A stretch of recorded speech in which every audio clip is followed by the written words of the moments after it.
Magandang tanghali Pilipinas, live mula sa Pag-asa Weather and Flood Forecasting Center. Ito na po ang latest sa ligid ng ating panahon.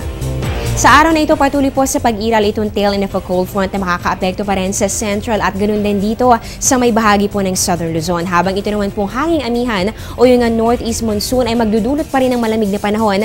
Dito po yan partikular na sa northern Luzon. At para na po dito sa ating mga kababayan sa Mindanao area, makakaranas pa rin po kayo ng epekto ng troughing extended part ng isang low pressure area na nasa labas po ng ating Philippine Area of Responsibility.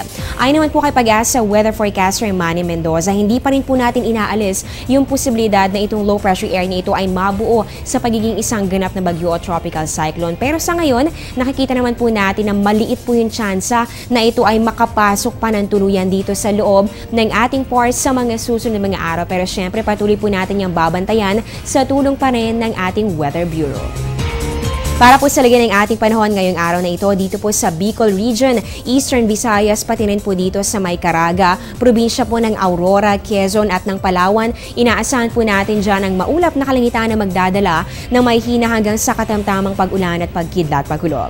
At para na po dito sa Cagayan Valley, Cordillera at Ilocos Region, makakaranas po kayo ng bahagya hanggang sa maulap na kalangitan na meron lamang po chances ng mga isolated light rains. At dito po sa atin sa Metro Manila at sa natitirang bahagi pa ng ating bansa, asahan po natin ang bahagya hanggang sa maulap na kalangitan na meron pong chances pa rin ng mga pulong-pulong pag-ulan o pagkidlat pagkulog. At mamaya po pag-usapan naman po natin ang tungkol dito sa El Nino phenomenon. Magbabalik po kami matapos ang isang paalala.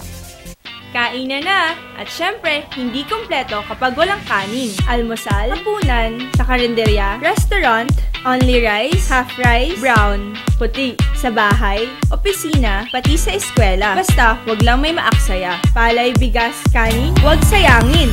Bigyang halaga ang mga munting butil upang tayo'y pagpalain ng isang masaganang ani. Isang paalala mula sa Department of Agriculture. Mga kababayan, naging usapan itong mga nakalipas sa buwan ang tungkol dito sa El Nino phenomenon o ang abnormal na pagtaas ng temperatura sa ating karagatan. Ayon po sa National Oceanic and Atmospheric Administration o NOAA, posible pa rin po itong mangyari. Sa katunayan po ngayon, merong 65% probability pa rin na nakikita ngayong winter season dito po yan sa Northern Hemisphere. Pero kung sakali man na magkaroon po nito, ito naman ay weak El Nino lamang. Kaya patuloy po natin babantayan ang development tungkol po dito sa tsansa ng pagkakaroon ng El Nino at yung magiging epekto po nito dito yan sa Pilipinas.